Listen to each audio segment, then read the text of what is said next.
Ok? Vamos mergulhar de cabeça nisso. Bem-vindos a esta análise detalhada, onde a gente vai decodificar os fundamentos reais da interceptação de redes e das ameaças cibernéticas. Baseado no material de defesa cibernética do professor Cauê Alvarenga, a ideia aqui é desconstruir exatamente como os ataques acontecem na prática, explorando aquele famoso conceito do hacker mindset. O nosso grande objetivo hoje é entender a arquitetura real que fica ali operando em silêncio, escondida atrás das cortinas da internet. Mas antes de tudo, a gente precisa se fazer uma pergunta bem fundamental. O que realmente viaja pela rede antes de qualquer interceptação acontecer? Muitas vezes, a tendência é imaginar a internet como uma espécie de caixa mágica, de onde os sites e os aplicativos simplesmente brotam. Só que a realidade física e lógica da transmissão de dados é o que acaba criando todas as vulnerabilidades que vamos explorar. Nosso roteiro para esta análise é super direto. Primeiro, o que viaja na rede. Depois, o mapa do campo de batalha. Em seguida, ferramentas e suas duas missões. Logo após, o sniffing silencioso. Aí passamos para a mentira do ARP spoofing e, por fim, a anatomia de um ataque man in the middle. Seção 1. O que viaja na rede. Para entender tudo, a gente tem que olhar para as três camadas vitais da informação na rede. Lá na base, temos a camada física, bits e bytes. São literalmente só pulsos elétricos ou ondas de rádio transportando sequências de zeros e uns. Não tem filtro nenhum aqui, é só captura bruta. Subindo um degrau, a gente encontra as unidades lógicas, os frames e os pacotes. É como se fossem envelopes contendo metadados essenciais, coisas como endereços MAC na camada 2 e endereços IP na camada 3, que dizem exatamente de onde o dado vem e para onde ele vai. E, finalmente, temos o payload, ou seja, os dados em si. E olha, esse é o verdadeiro prêmio de qualquer atacante. Credenciais, tokens de sessão, e-mails, arquivos, o pacote completo. Seção 2. O mapa do campo de batalha. Observando o modelo OSI, fica muito claro que cada camada tem sua própria vulnerabilidade e seu próprio vetor de ataque. É como um mapa tático de guerra. Tudo começa lá embaixo, na infraestrutura bruta da camada 1 física.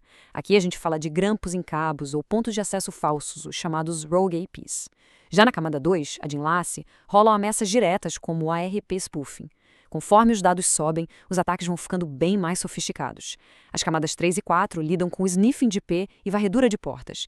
E lá no topo, nas camadas 5 a 7, os invasores buscam o prêmio final manipulando sessões com roubo de tokens, quebrando criptografia com SSL strip ou usando táticas clássicas de aplicação como o phishing e o XSS. A grande verdade é que a defesa cibernética exige proteção ininterrupta em absolutamente todos esses níveis. Seção 3. Ferramentas e suas duas missões. Num cenário clássico de Blue Team contra Red Team, ou seja, os defensores contra os atacantes, rola uma coisa fascinante. Os softwares usados são rigorosamente os mesmos. Ferramentas poderosíssimas como Wireshark, TCP-Dump e Nmap estão nas mãos de todo mundo. Para o Blue Team, o Wireshark serve para diagnosticar falhas de rede e detectar anomalias. Já o Red Team pega esse mesmíssimo Wireshark e utiliza para fazer reconhecimento, caçando credenciais em texto claro e roubando cookies. Enquanto os defensores usam o TCP-Dump para coleta de evidências forenses e monitoramento vital, os atacantes usam para captura silenciosa em background depois de já terem invadido um sistema. É a mesma coisa com o Nmap. Auditores usam para criar inventários e invasores usam para mapear alvos e achar portas abertas.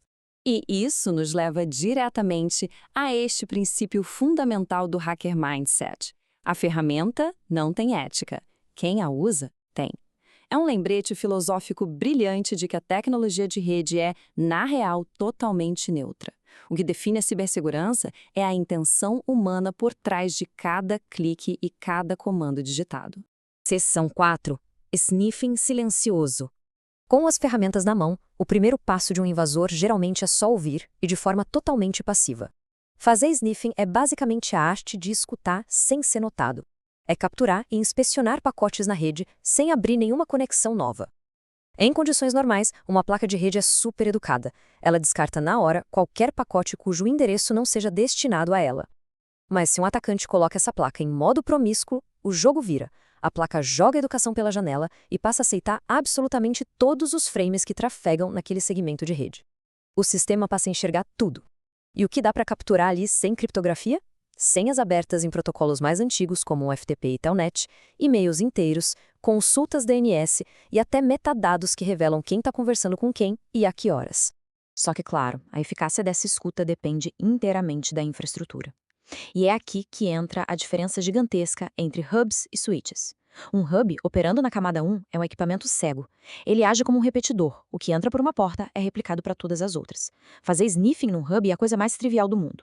Já um switch moderno na camada 2 é bem mais inteligente. Ele aprende os endereços MAC e cria rotas diretas, bloqueando esse sniffing passivo. Mas, aqui vai um alerta crítico. Mesmo com toda essa evolução, redes Wi-Fi públicas compartilhadas, tipo aquelas de aeroportos e cafeterias que vamos usar até, 2026, ainda funcionam basicamente como hubs lógicos pelo ar. Todo o tráfego do mesmo SSID fica ali, exposto, podendo ser capturado por quem estiver na mesma rede.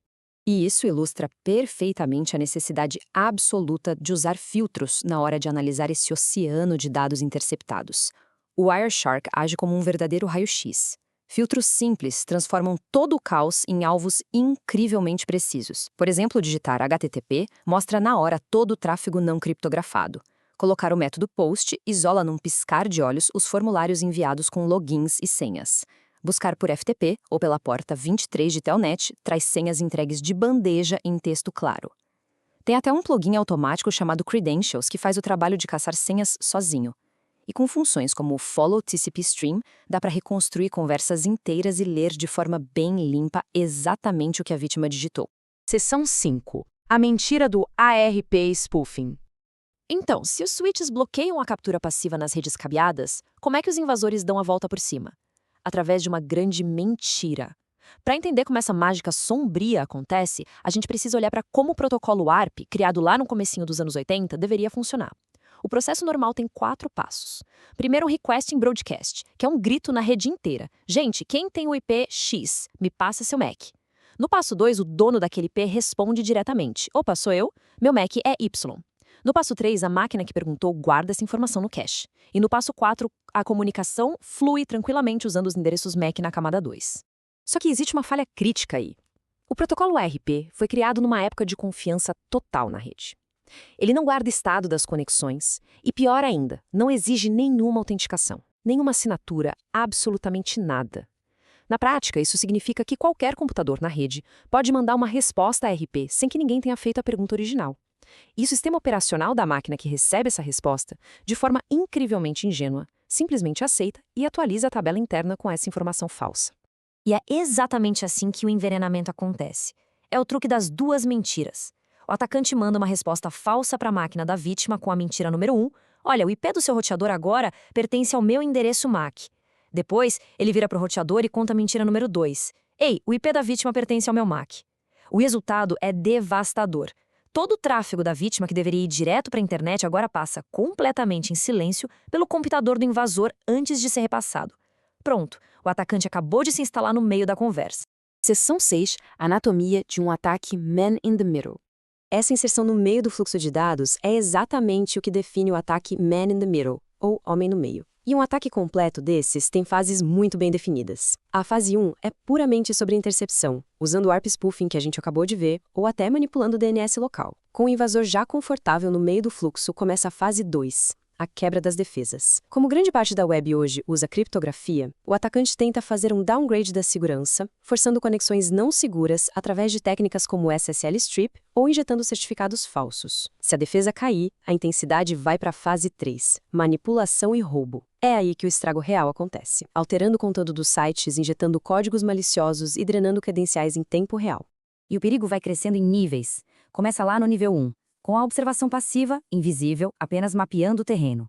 Evolui para o nível 2, a interceptação ativa, onde o invasor assume uma posição de controle dos pacotes. O bicho pega mesmo no nível 3, com a manipulação de conteúdo, onde arquivos legítimos podem ser trocados no ar por versões infectadas por vírus. E o topo dessa montanha de ameaças é o nível 4, injeção e replay. É a capacidade assustadora de capturar tokens de autenticação legítimos e os reutilizar. O atacante basicamente sequestra seções de bancos ou sistemas corporativos que já tinham sido validadas. Então, o ponto crucial é este aqui. Muita gente acha que aquele ícone do cadeado no navegador é uma garantia mágica de segurança. Mas a criptografia só protege o conteúdo em trânsito contra alguém que está ouvindo de fora. ela não resolve absolutamente nada se o atacante já se posicionou ativamente ou se conseguiu capturar os metadados de acesso como os cookies de sessão. Na real, se um cookie de sessão válido for roubado, o invasão pode simplesmente injetá-lo no próprio navegador dele e se autenticar por completo no sistema, ignorando totalmente a necessidade de digitar uma senha. O sistema de destino vê aquele token de confiança e, ingenuamente, simplesmente abre as portas. O que nos deixa com o questionamento final bem instigante para encerrar esta nossa exploração. A gente viu como os dados viajam de forma surpreendentemente frágil. Vimos protocolos de 4 décadas atrás que ainda ditam a comunicação baseada numa confiança cega. Vimos que se colocar no meio de uma transmissão exige apenas algumas respostas forjadas e que até sessões criptografadas podem ser facilmente sequestradas. Se a criptografia por si só não esconde tudo e não impede o roubo de identidades ativas, quem, afinal de contas, ainda pode se dar ao luxo de confiar cegamente na rede em que está conectado?